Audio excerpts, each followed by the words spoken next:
দিনের পথে কবুল করেছেন বিধায় আপনারা আমাকে সভাপতির আসনে বসাইতে পেরেছেন।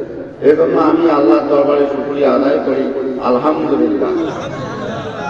চতুর্থতম উত্তর পেছনদই মধ্যপাড়া যুব সমাজ কর্তৃক আয়োজিত বায়তুল শাহ জামে মসজিদ সংলগ্ন একদিন ব্যাপী তাফসীরুল কোরআন মাহফিলে উপস্থিত সম্মানিত প্রধান তাফসীরকার, মঞ্চে উপবিষ্ট আজকের মাহফিলে আমন্ত্রিত বিশেষ অতিথিবৃন্দ, হযরত ওলামায়ে কেরামগণ, প্রধান পৃষ্ঠ বিশেষজ্ঞ জনাব মোহাম্মদ শামীমুল হাবিব শিবলু, মঞ্চে আরো উপবিষ্ট এলাকার স্বনামধন্য গণ্যমান্য ব্যক্তিবর্গ, মঞ্চের সামনে বসে থাকা দূর দূরান্ত থেকে ছুটে আসা ইসলাম প্রিয়, দিন প্রিয়, কোরআন প্রিয় তহজি মুসলিম জনতা, আমার বয়োজ্যেষ্ঠ সহবাসী যুবক বন্ধুবান, আমার ছেলের ছোট ছোট ভাইয়া, পর্দার আড়ালে বসে থাকা সতী সাধুবী পর্দানিশী সম্মানিত আমার ও বোনেরা, আবারও সকলের প্রতি আমার সালাম, আসসালামু আলাইকুম ওয়া রাহমাতুল্লাহি ওয়া বারাকাতুহু।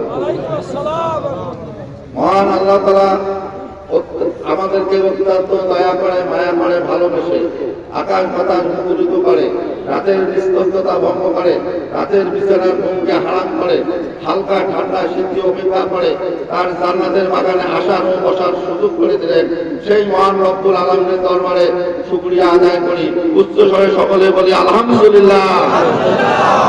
যাকে সৃষ্টি না করলে করবে না, কোনো কিছু সৃষ্টি হতো না, যিনি ছিলেন বিশ্ব মানবতার মুক্তির দিশারি, যিনি ছিলেন বিশ্ব মানবতার মহান শিক্ষক, যিনি আপনার আমার সকলের কিয়ামতের কঠিন মুসিবতের সময় একান্ত ফেরেশতা, সাইয়্যিদুল মুরসালিন, আশরাফুল আম্বিয়া, খতামুন নবীয়্যিন, রাহমাতুল লিল আলামিন, সেই নবীর প্রতি সংক্ষেপে দর্শন করে সকলে বলে সাল্লাল্লাহু আলাইহি ওয়াসাল্লাম। আপনারা কেমন আছেন? আলহামদুলিল্লাহ, আমিও ভালো আছি। সম্মানিত উপস্থিতি, আমরা গত 2011 সালের তৃতীয়তম মাহফিলটি করেছিলাম। 2011 থেকে 2023 সাল পর্যন্ত, অর্থাৎ 12টি বছর আমাদের সমস্যাজনিত ও পরিবেশের কারণে আমরা মাহফিলটি করতে পারি নাই। 2024 সালের 17 নভেম্বর আজকে আল্লাহর রহমতে আপনাদের সার্বিক সহযোগিতায়, আপনাদের দোয়ায় আমরা চতুর্থতম এত বড় মাহফিলটি করতে পেরেছি। এজন্য আবারও আল্লাহর দরবারে শুকরিয়া আদায় করি, সকলে বলে আলহামদুলিল্লাহ। আপনারা যারা আমাদেরকে টাকা দিয়ে, শ্রম দিয়ে, অর্থ দিয়ে সার্বিক সহযোগিতা করেছেন, যেহেতু এটা যুবকদের উদ্যোগে মাহফিল, তাই আপনারা আগামীতে আরো দানের হাত বাড়িয়ে দেবেন। আপনারা দোয়া করবেন এই মাহফিলটি যেন কিয়ামত পর্যন্ত জারি থাকে ইনশাআল্লাহ। বিশেষ করে মাহফিল ইন্তেজাম কমিটির যুবক ভাইরা, আপনারা যেভাবে দিনের পর দিন, রাতের পর রাত অক্লান্ত পরিশ্রম করে আজকে এত বড় একটি সুন্দর মাহফিলের আয়োজন করেছেন, এজন্য আমি আপনাদেরকে মন থেকে দোয়া করি আপনারা আগামীতে এর যে পরবর্তী মাহফিলের আয়োজন করতে পারেন, আল্লাহর কাছে এই কামনাই করি। স্বেচ্ছাসেবক রেকর্ডার, সাংবাদিক ও প্রশাসনের ভাইরা, আপনারা মাইকিং করে, লাইটিং করে, প্যান্ডেল করে, সুসজ্জিত করে অন্যান্য যাবতীয় কাজ করেছেন। মাহফিলের শুরু থেকে এ পর্যন্ত আপনারা যেভাবে দায়িত্ব পালন করে আসতেছেন, এই জন্য আমি আমার অন্তঃস্থল থেকে আপনাদেরকে মোবারকবাদ জানাই। আপনাদেরকে অনুরোধ করে বলবো, মাহফিলটি শেষ না হওয়া পর্যন্ত আপনারা আপনাদের নিজ নিজ দায়িত্ব থেকে বিন্দুমাত্র অবহেলা করবেন না। আল্লাহর রহমতে আমরা যেন মাহফিলের কাজ সুন্দরভাবে শেষ করতে পারি ইনশাআল্লাহ। আপনাদের দৃষ্টি আকর্ষণ করছি, আমরা আজ প্রধান মেহমানকে ঢাকা থেকে নিয়ে এসেছি। উনি একজন মুসাফির মানুষ এবং যোগ্য একজন তাফসীরকার। আজকে এই মাহফিল যে একটি জান্নাতের বাগান, আপনাদের মনে কোনো সন্দেহ আছে? যে জায়গায় কোরআন ও হাদিসের আলোচনা হয়, সেই জায়গায় বৃষ্টির ফোঁটার মতো আল্লাহ তাআলার রহমত বর্ষিত হয়।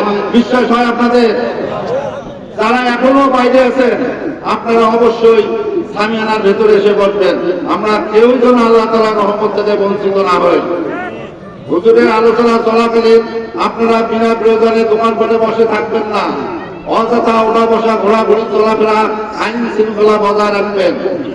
মাহফিলে বসার একটা আদব আছে, সেই আদব রক্ষা করে ধৈর্য সহকারে বসে হুজুরের জবানে কোরআন ও হাদিসের আলোচনা বলে আমরা আমলি নিয়াতে মনোযোগ সহকারে শুনবো ও বুঝবো। শেষে আখিরি মুনাজাত করে চলে যাব।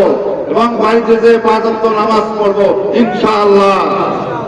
আমি হুজুরকে বলবো, এই অঞ্চলের একটি অত্যন্ত গরিব এলাকা, আপনি একজন মুসাফির মানুষ, আল্লাহ তাআলা মুসাফিরের দোয়া কবুল করেন, আপনি মন থেকে আমাদের জন্য দোয়া করবেন।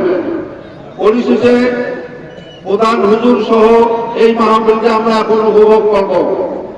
এই মাহফিলের ত্রুটি বিচ্যুতি ক্ষমা সুন্দর দৃষ্টিতে দেখবেন।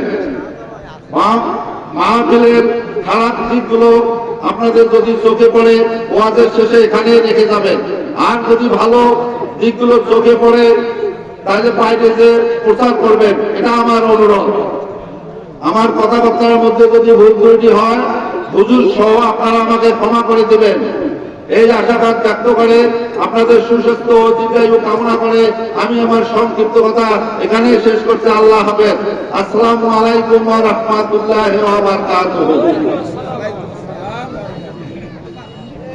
ধন্যবাদ সভাপতি মহোদয়কে। মোরা মুসলিম, মোরা দরবার চির উন্নত করিস আল্লাহ